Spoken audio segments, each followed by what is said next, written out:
Today on the Car Motivators Leadership Podcast, we have Mr. Stuart Landsverk, the principal of Arizona Car Sales, located in beautiful Mesa, Arizona.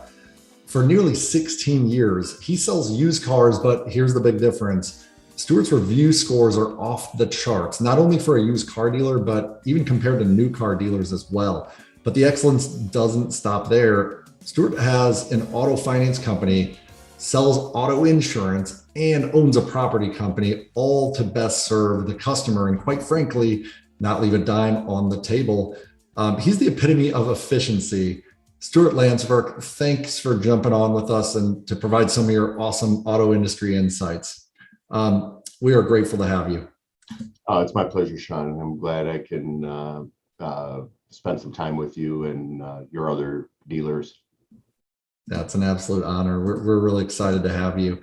And I know that this is going to be a really insightful webcast. So for the Car Motivators followers, guys, pay attention. This is a great learning opportunity.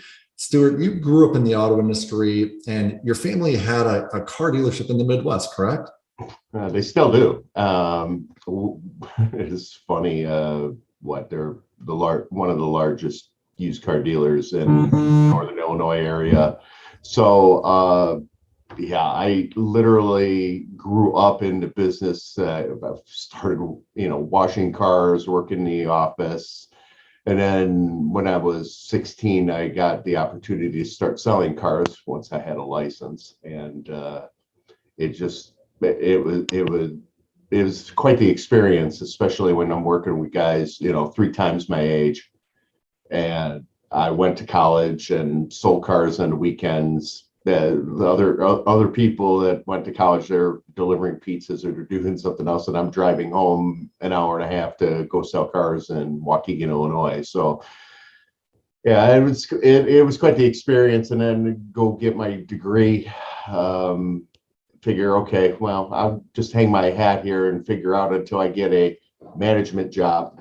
And because that's what my degree's in, personnel and industrial relations management. But the car business is something where, that lifestyle is somewhat addictive in terms of, as I tell my kids this all the time, it's the same thing every day, only different. So I just stayed in it.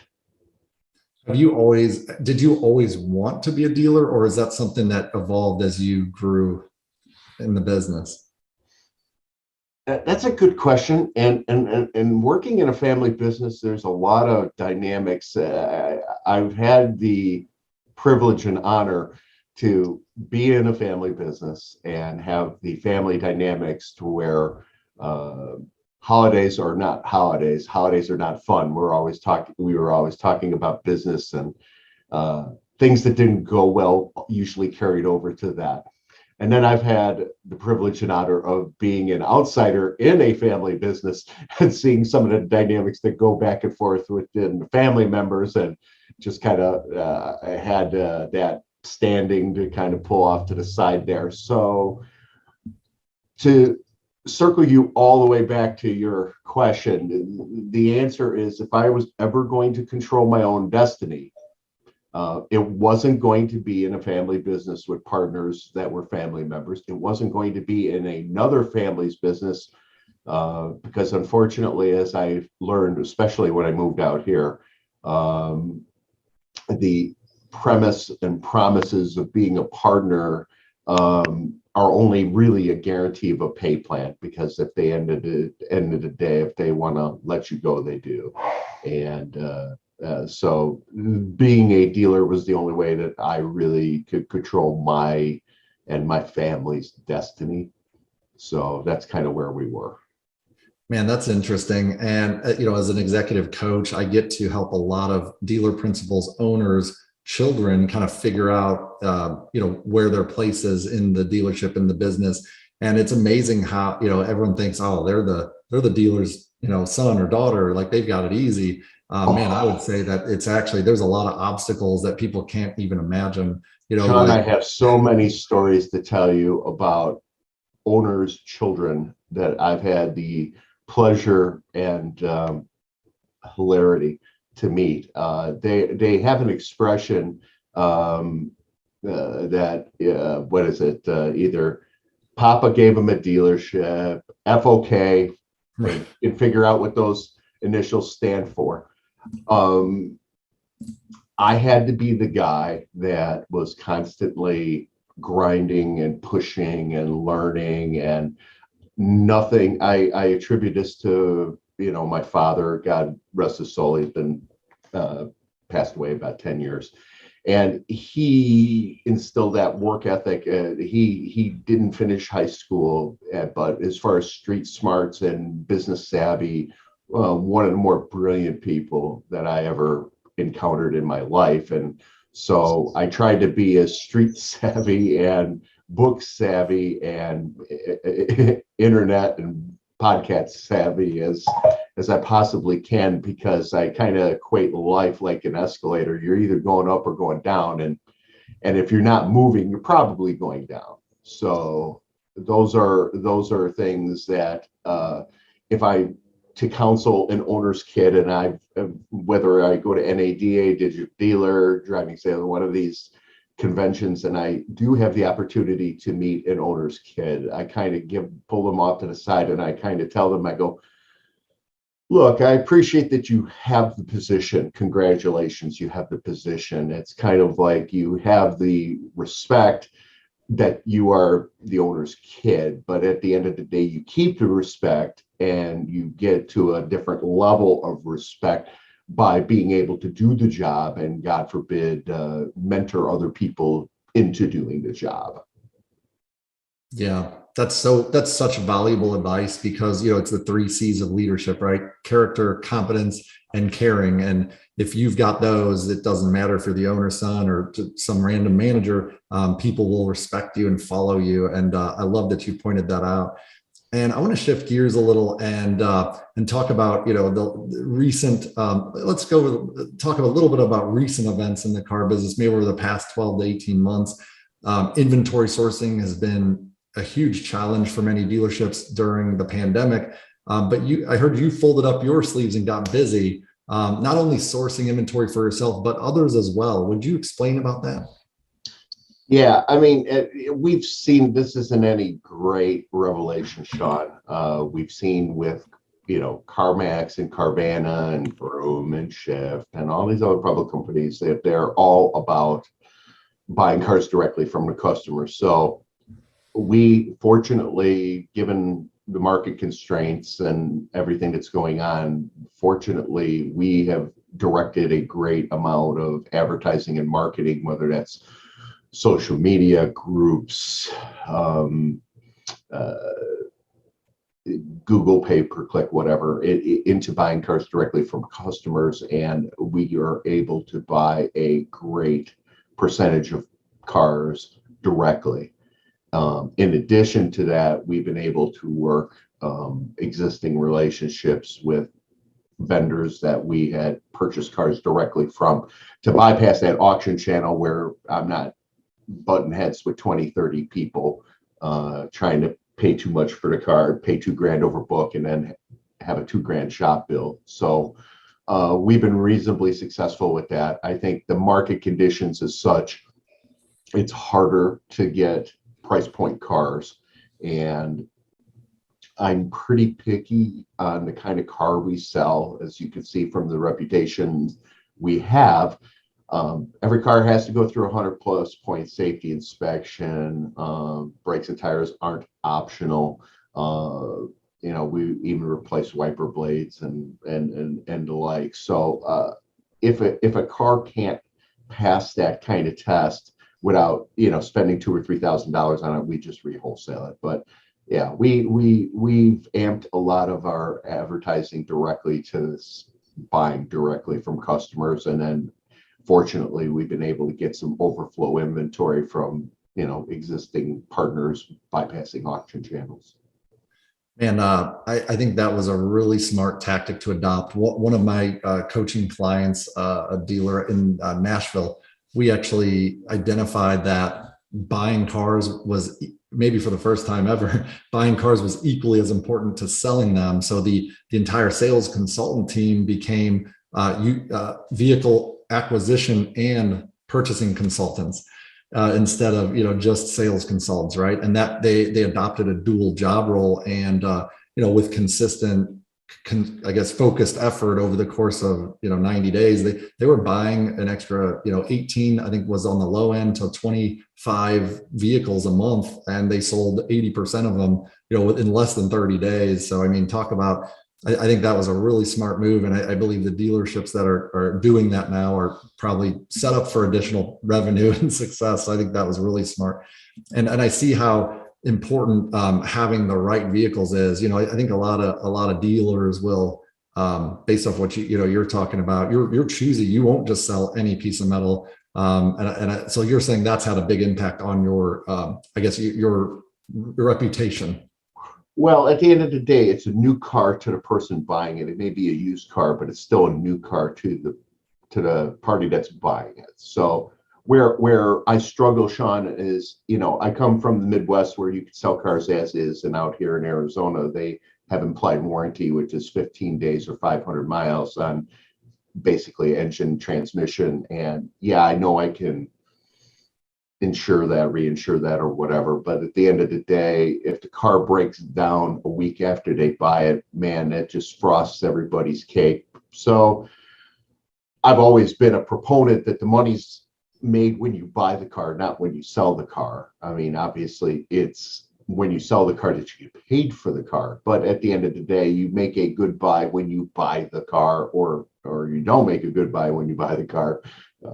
We've all been guilty of overpaying, and we've been all guilty. When you buy thousands of cars in a year, you're bound to make a mistake. The last person that was perfect, unfortunately, they crucified. So you want to make sure that you follow your analytics, you follow your stocking, and you, whether it's, vAuto, VinQ, dealers like any of those programs there, you've got to have a process, stay to the process.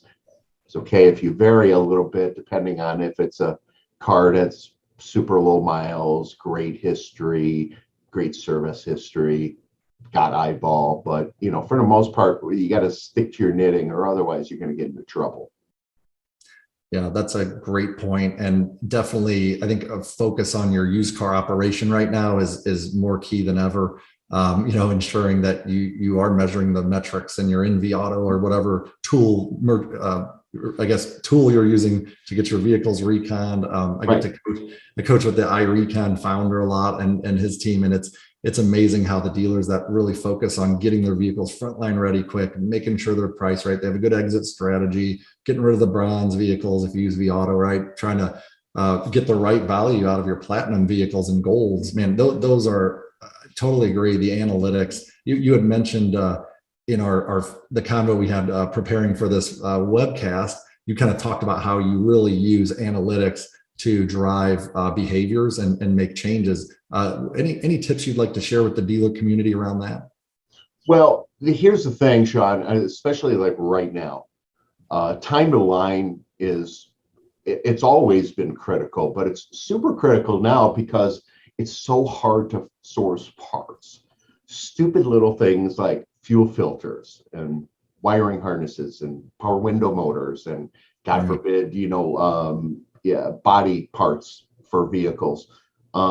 They're harder to find, longer to source, more expensive to source. So it is absolutely critical. I'm a big fan of there are three controllables to the car business: personnel, inventory, and advertising. So it's important not to be overstaffed. And I think given the sales environment, I think most dealers have kind of got the right staffing.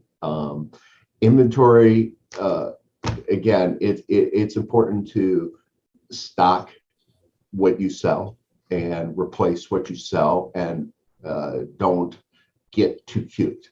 And as far as advertising, when we talked about this, if the market is a hot market, you could pivot some of that toward sourcing and personnel hiring. There's a bunch of different things you can do. And conversely, during the Great Recession or Depression, as we had in 08, 9, and 10, those are absolutely critical. Stock, having that inventory level down. So if you floor plan, you're not getting killed in interest and curtailments. If you don't floor plan, that opportunity cost, and you want to make of cash, and you certainly don't want to put yourself in harm's way by having high cost per lead, cost per sale, and too much payroll.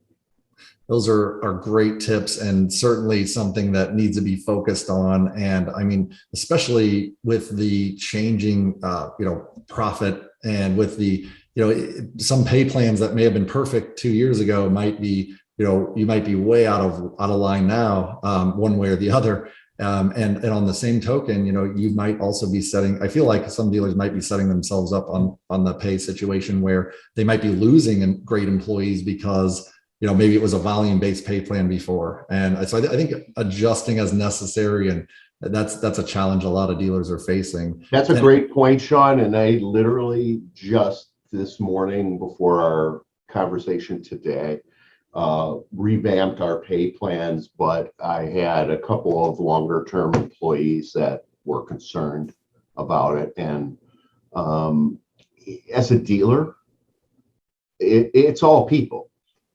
It is. It's Thank all you. people. So as a leader, you have to have great communication skills. You also have to understand that, okay, so if you're managing by numbers and analytics, which I try to do, and we try to have effective sales comp in that 20-ish% range, if you have people who've been with you for a while and they're good people and they're productive people, don't get super caught up on percentages and, it doesn't quite fit our box or whatever, because they're bringing in repeat customers, referral customers. They're doing everything that you need to do. And it just speaks better for your organization if you can hang those around. And I know plenty of my dealer colleagues, community, they're super hung up, especially now where they have pay plans that were set up under the old rules, and they're trying to tweak this back, and they are losing some good people. And I've always been a fan of, you can't pay the right person enough money, but you can always pay the wrong person the right money. That's a great, man. That is words of wisdom. Guys, write that down if you're watching this. That's phenomenal. Thank you for sharing that, Stuart. Yeah. Now, while we're on the topic of profit and how it affects pay and all that, this is something we were talking about, your market and kind of how you set yourself apart. We were talking about how, to maximize profit and capture market share, a lot of dealers are using, tricks and gimmicks regarding their pricing, and you don't subscribe to that type of advertising. So how do you bring in business differently than your competitors, and what impact does it have on your success? Is it possible to be transparent and give honest pricing up front and still capture market share, or do dealers have to fall into that trap? You must be reading my emails, because I was literally going back and forth with my agency on this morning, and this is the reality in the Phoenix market. The average used car addendum is north of $2,000. That's a used car addendum. I've seen some ADMs on new cars that were 20, 30, 40 grand. So my point is that everybody wants to trick the third-party engines, Auto Traders, Cars.com, Car Gurus, Edmunds, whatever, Carfax, to be good, great, or whatever, to give the customer that perception. And then they come to the dealership. So you're going to advertise that way. You're going to bring 100 customers to the dealership. 50 of them are going to get ticked off and leave because they know you're lying to them as soon as you give them a Foursquare, and here you are, paying all these fees. And it's like, no, you didn't say that. And the dealer says, yes, I did. It's in the real tiny asterisks at the bottom of the ad or whatever. So 25 of them will say, I like the car. Let's go for a test drive. Let's work the deal. And 25 of them will buy because they're so ticked off from looking. So to somebody who's honest, ethical, tries to do business the right way, the price you see is the price you pay. That will play to a large segment of a market. And where you tie that out to is reputation. So I always tell my staff as we train them to get around those objections, I go, look, look at our reviews, look at what the people are saying. These are real reviews from real people that can tell you that what you see is what you get. Price you see is the price you pay, plus the car that you get from us has gone through a 100+ point safety inspection, and we'll show you the work we did. We'll show you that we have 3 master techs and 5 lifts, and all the technology and capability of a franchise dealership to make that car as new a car for you as a used car can be. And that's huge. Just like your inventory standing tall, I love what you're doing here, because you're giving your employees the ability to stand tall and deliver the message that, like, hey, what we do is different here. And I think that really is a unique value proposition. So what I'm hearing you say is, it's more about setting yourselves apart, pointing that out to the consumer, and letting that, like, they've already felt the pain of shopping elsewhere, and using that to your advantage. And I love how that's impacting your reputation. We speak to Stuart, we speak to dealers every day, all week long, literally, and their managers and their frontline staff. And one thing, especially when we're working in service departments, one thing that becomes clear is that there's a lot of profit money leaks through the service department, whether it's lack of communication, customer trust, multitude of other issues. You mentioned, parts shortages earlier. How are you currently handling the service business in your used car dealership to keep all your techs busy and your bays full? I think the key to fixed operations, Sean, is you've got to keep the techs doing tech work. Okay, I try to not have them do a bunch of unproductive work. Measuring unapplied time is like the bane of my existence. So they try not to do a bunch of paperwork. They're turning wrench, they're turning time, and they're productive. So nothing wrecks tech efficiency more than being stuck in a task that isn't getting a car ready to fix.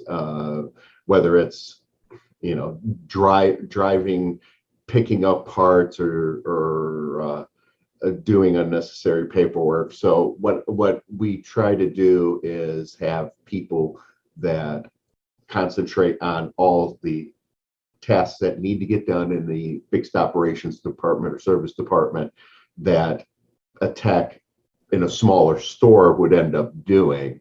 So if we need to chase parts, we have somebody else do that. If we need to be writing up estimates, we have people to do that. And the techs are turning wrench all the time. And I very rarely have that unproductive time conversation. I maybe had a little bit during COVID, but at the end of the day, I guaranteed them a minimum amount of hours, because we know how hard it is to hire techs, especially ones that are master tech level. So those are all concerns. And as far as like bringing the business in, besides internal, it's important to optimize a Google My Business, have a separate parts page, have a separate service page, give discounts to prior customers.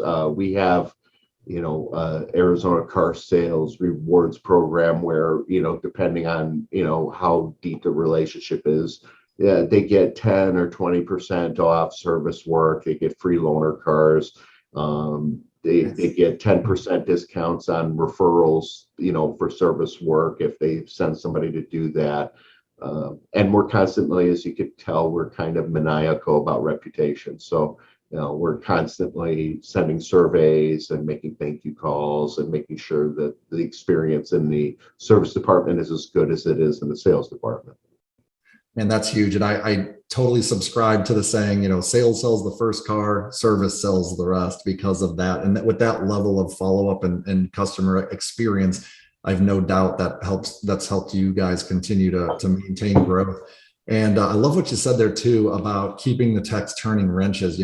I see that so often when I first will go into a dealership. It's like you've got, $25 an hour employees doing $12 an hour employee work. And, you've got to really dealers take a lesson from Stuart here is really defining what is profitable action and ensuring the right people are doing the right roles, because it's easy. And I've seen it with GMs or dealers where they're doing, sales consultant type of behaviors when, you're worth much more to the business than maybe correcting that credit app with that customer, right? So not to say you shouldn't get in the trenches every now and then, but Sure. everything you said there, man, I totally agree with. I'm trying to find something I disagree with you on, Stuart. Help me out here. No, I'm just joking. At the end of the We're pretty day, aligned, aren't we? Right? like-minded people think the right way. I've often said, and this is true as a salesperson that's watching, or a manager or a dealer. I hate to say this, but this is so true. You are who you hang around with. Okay. So that circle of influence that you have personally also applies professionally. So one of the things that I always try to be, even being a relatively old man with gray hair and all that other fun stuff, is to be a lifetime learner. There isn't a day, Sean, that I don't go and try to learn something. And I don't get it right all the time. Nobody does. But if you get it right more than you get it wrong, you're probably going to be successful. And an old mentor of mine, when I first took a corporate job at a dealership where I was managing 6 stores, he said to me, he says, look, he says, you make thousands of decisions in a year. You're going to make 5 or 6 really critical ones. It's important to get those ones right. So that's the advice I can give to a dealer or manager or somebody that is looking to get to that next level. You make thousands of decisions in a year. You make decisions what to eat. You make a decision what time to go to bed. You make a decision whether you're having breakfast or not. None of those really matter.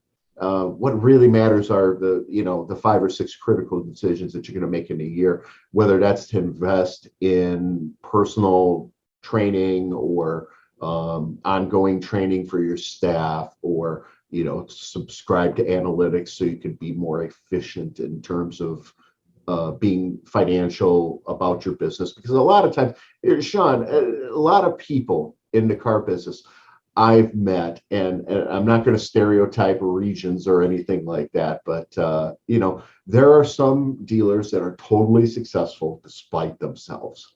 They are great salespeople, and they just sell their way into profitability, but they manage your business like crap. I mean, the level of detail is terrible. The financials are terrible. They end up spending more time doing cleanup but it goes back to do what you're good at. So in that particular situation, I've told dealers that are that sales driven, I said, just make sure you've got great support staff. I mean, and just keep selling. And that's really the best advice I could give. So again, circling back to your point, I'm sure we disagree on some things, but you are who you hang around with, and that's really true personally and professionally. So. Well, and I do want to circle back to leadership, because I know how important that is to you. But before I do want to talk about the biggest elephant in the room as it relates to the automotive market, which is kind of, bottom line, it's gas prices, right? And I remember back in 2009, I was standing at the auction, a Mannheim auction here in St. Louis, staring at, I was so perplexed staring at my black book, because I was trying to figure out, why are SUVs the price of compacts, and why are these compacts the prices of SUVs all of a sudden? Mm-hmm. And so the gas prices back then had a massive impact on the market. Curious, where do you see this price ascension going, and what effect do you expect it to have on inventory and pricing and things like that? Sure, we got the playbook. The playbook happened, in March of 2008. Okay, that was the first time that we spiked from $3 to like $4 something gas. And yeah, during that time when you're talking about it at the auction in St. Louis, I mean, literally we saw where Priuses were bringing 120, 130% of book, and the banks or floor plan companies wouldn't finance trucks or SUVs for any more than 50% of book or auction tickets. So it took 6 to 9 months for that market to start correcting. And I'm not sure that it's going to go that slow. But as we see, unfortunately or fortunately, I've had to get a lot more geopolitical. I was joking with my wife that I'm watching a lot more Sky News and European either business or news in general, and certainly CNBC or Fox Business, to try to get an idea as far as like what. I'm a big fan of playing chess versus checkers. Checkers is the move that's right in front of you. Chess is like the move that's like 2 or 3 moves in the future, and that's really how we have to kind of run our business if we're going to be successful. So I'm looking at this and saying we've already got the playbook. We know what that's going to be. I don't think it's going to be as steep a drop from $4.50 gas like it is here in Phoenix to $2 like it was, is 6 to 9 months in 2008. Gas prices, oil prices in general are driven by demand. And I joked with my general manager, and he was saying how great it was when it was $2 gas. I said, that's not a good sign. That's not a good sign at all. That means nobody's buying gas, nobody's spending money. That's not healthy. About the sweet spot is at $3.50. That means that we have enough demand, people buying gas for their cars, going on trips and stuff like that. But it's not like the apex like it's at right now. And we had that big spike. It wasn't quite the spike that everybody said because of the war that's going on in Ukraine. But certainly it's spiked for a lot of people, 70, 80 cents in a matter of a week or two. And they were still at the high threes, which is significant because it showed that there was a lot of demand in the market. So as I see people spending less and having to spend more on rent and having to spend more on food, this is probably going to come down. But the best analogy, Sean, is it's going to be like picture a balloon that's full. And it's not going to be like letting go the balloon like it was in 2008. It's going to be like we're going to be letting off the neck a little bit, and it's going to go from $4.50 to maybe $4 or $3.99. Good old car math. $3.99. Then it may go to $3.75, $3.50. It's going to come down, but it's probably going to come down a little bit. I was on the phone with a part of my life.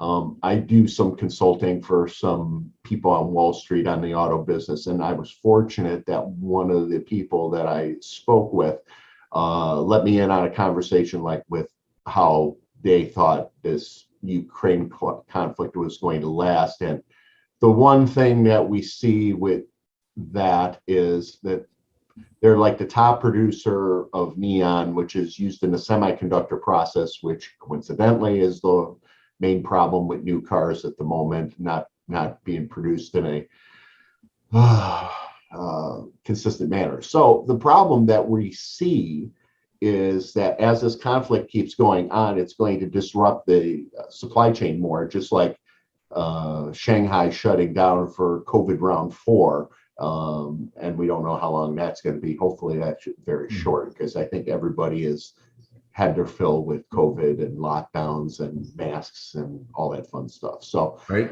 So the crystal ball, Sean, is that it feels like a 9 to 12 month thing, and it's going to come down gradually, not like it did in 2008, where it just like the floor came out of the market because Lehman Brothers puked and then the financial markets froze up. And let me tell you what, that was a super fun time. So dealers that weren't a dealer in 2008, 2009, 10, let me tell you what, you're going to get an education, because when we were in business, trial by fire.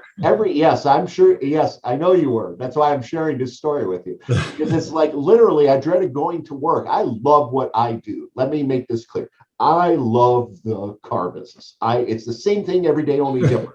Okay. I don't go to work and not expect to sell a car. I expect to sell a car. I expect to have fun selling a car, and I expect my customer to be happy. Let me tell you what, in 08, 09, and 10, it was not fun.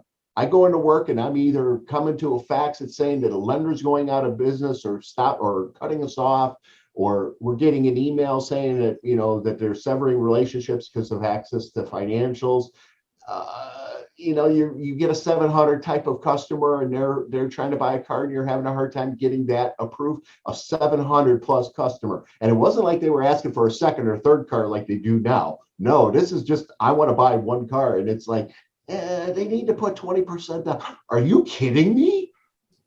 This is an auto approval today. So yeah, it's just, let me tell you what, you're going to find out what you're made out of if you can do business during an adverse time. And what is it? Go hard or go home. That's pretty much what that is. Yeah, back then it was like things were steady for so long, and then there was the dip, right? And now things are up, and now people are fearful about, they don't want it to go back to normal, right? And as we're talking about a lot of the changes going on in the car business, and how you and I are certainly kindred spirits in the fact that we both place a strong value in leadership. What traits do you think the best leaders need to model success with everything going on now and what's to come in the near future? Good point, Sean. And I got to tell you a funny story. Okay, so I'll go in on a turn. Husband and wife, boyfriend, girlfriend, whoever it is. I didn't agree on the pencil, and I sit down with them and I go to the boyfriend or husband and I'll say, let me ask you a question. What's the key to your relationship?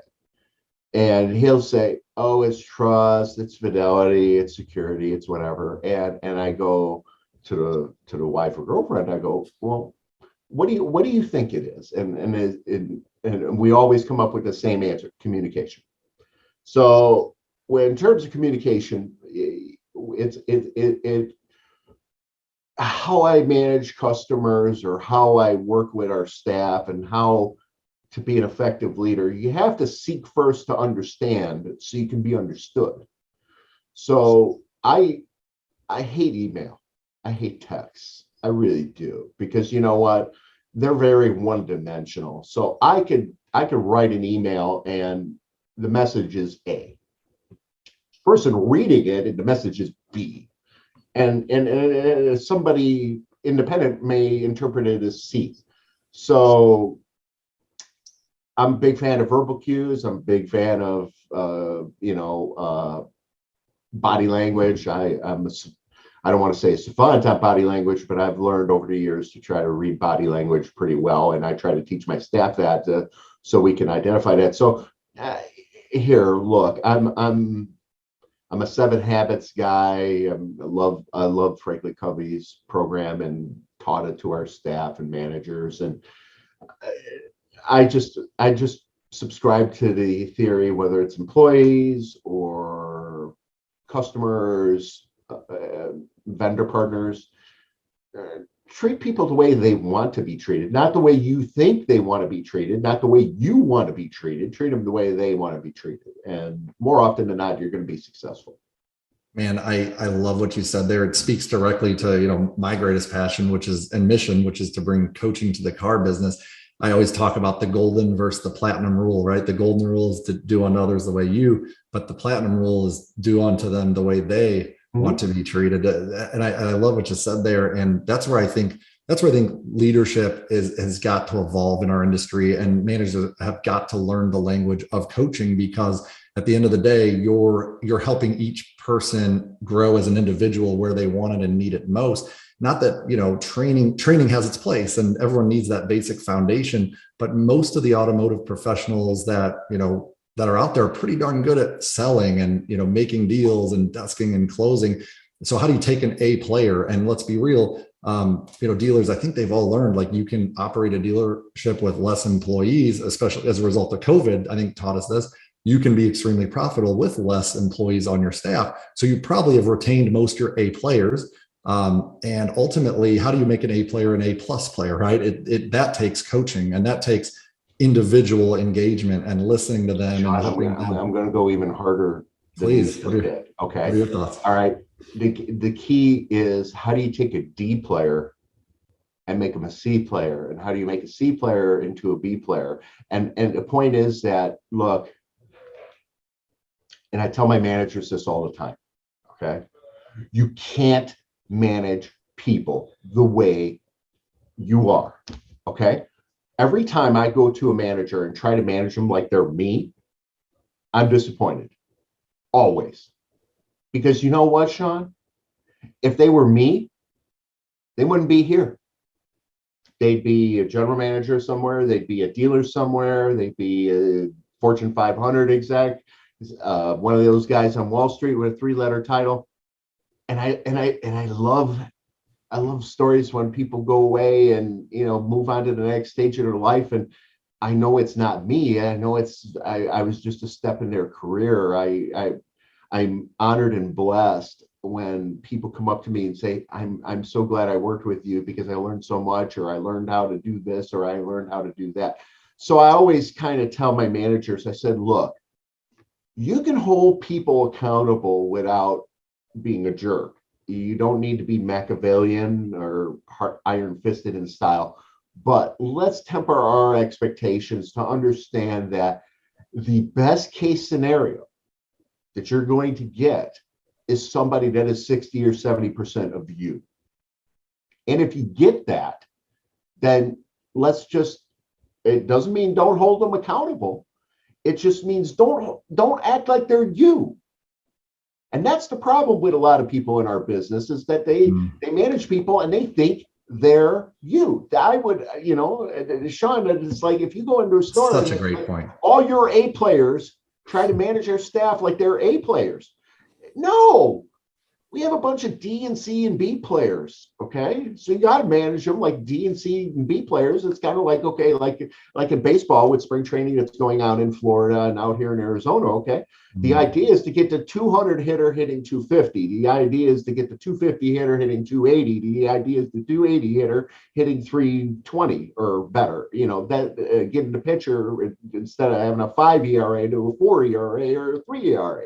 So that's no different from watching our numbers in our CRM and, watching, write-up percentages and demo percentages and closing percentages and calls reached percentage. I mean, so it's the same thing. It's just a different application. So stop managing people like they're you. And I'll always be disappointed if you do. Absolutely valid. And if you think about it, if they're able to adapt themselves to each individual on the team like that, then that makes an adaptable manager, which, I think with all the rate at which changes are happening in our industry, like we have to be able to adapt quicker than ever. And I heard this not too long ago, that the species that have survived the longest on Earth are the ones that adapt the fastest. So maybe that's the ultimate leadership trait right now, like adaptability, right? Flexibility. Being able to adapt to the team member you've got and the customer and the market situation. Am I crazy for saying that, Stuart? Yeah. So I'm gonna give you a visual. Okay. I subscribe to this. Okay. See this pen, Sean? Yes. It's flexible. It's not terribly flexible, but this is the same thing with management style. Okay. Be flexible, but you're not Gumby and you're not going to bend all the way through. Okay. So be flexible, be pliable, but stay true to who you are. Yeah, boundaries, right? You have to have boundaries and expectations. Right. That's great, man. Great advice for all the leaders listening to Stuart here, man. He's a wealth of knowledge and has filled his brain with knowledge and skills over the years. And I love everything you're sharing, Stuart. I'm a big fan, Sean. I tell my kids this all the time. If I get hit by a bus tomorrow, all my knowledge dies with me. Okay. So I'm happy to give advice to somebody, share the experience. I'm the tour guide. I know where the traps are. I know where where the potholes are. It's up to you to travel the road. It's up to you to do the work. But, I can tell you what to look out for because, again, gray hair, experience, wrinkles. I mean, I can tell you this, but at the end of the day, it's your journey. It's your business. It's your life. And you have to live your life and your journey the way you feel the right way is. I can just tell you, my particular brand of heartburn and what I've done to avoid it where possible. Well, we appreciate you sharing your knowledge, and I'm going to cross my fingers you don't get hit by a bus. But I will say your knowledge that you've shared here will live on. I'll definitely impart it on the people I'm lucky and blessed enough to coach each day. And Stuart, I'm going to hit you with one last question. It's a big picture question. Where do you, because you are a forward-thinking innovator in the industry, and you believe in mastery and excellence. So this is a great question to ask someone like you. Where do you see the auto industry 5 years from now? Big changes are at hand, and I'm sure you've given it some thought. So what does it look like 5 years from now? And that's an interesting question because I get asked this from my friends on Wall Street a lot, and there's a lot of M&A activity, a lot of mergers, a lot of buyouts, a lot of buy sells going on, and the funny thing is in new car land, you know, and you kind of touched on this earlier, are these earnings real? Because traditionally it's been, race to the bottom, get the UIOs or units in operation and chase the dealer cash. Well, now the new world order, at least, is on the European model where, people order cars and they wait for them, and, there's not a lot of vehicles in stock. So the best analogy for this is if we go back to history, 08, 09, 10, when General Motors and Chrysler went bankrupt and, obviously weren't producing any cars. And everything was great until, somebody woke up and says, hey, we're paying all these union workers basically pay or play contracts, and we got to just crank out a whole bunch of cars. So I would assume if I'm looking at it from a 3 to 5 year perspective, I think the OEM manufacturers are making more money than they've ever made because they're not paying out the incentives to customers and dealers. Dealers are making more money because they don't have to spend as much, and they've managed, again, the personnel, inventory, and advertising component. Used car dealers, they're hanging in there if they're reasonably savvy, even though there's higher prices and the like. I would tell you, the one question you didn't ask me about was like EVs, and I really, my answer to that would have been, prior to this nice gas spike everybody had, I said EVs are pretty much a niche vehicle unless we have consistent $4 gas. Well, now here we are.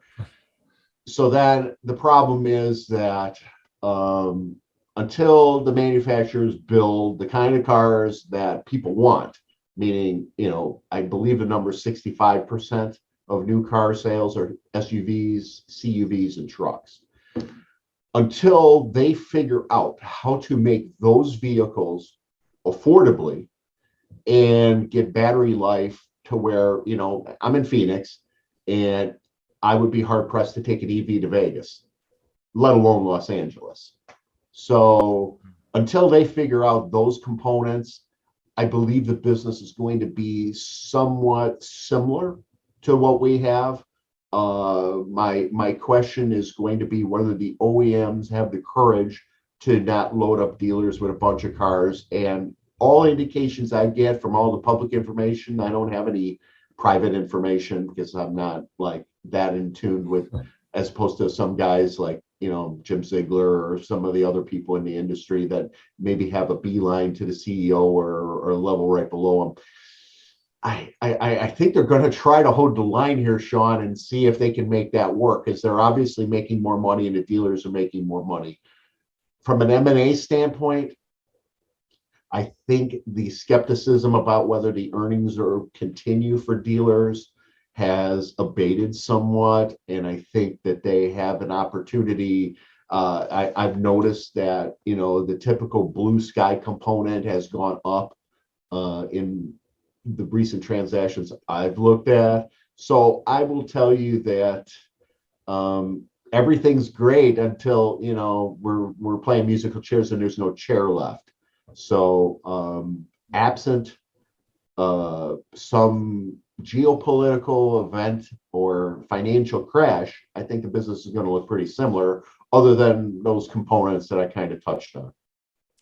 Stuart Landsverk, amazing and amazing insights. And I am so grateful for you taking time out to join us on the Car Motivators podcast. So Stuart of Arizona Car Sales, best of luck moving forward. We at Car Motivators wish that you and your team have a banner year and please continue to bring that awesome leadership and positivity and knowledge to the car business. Will you promise me that?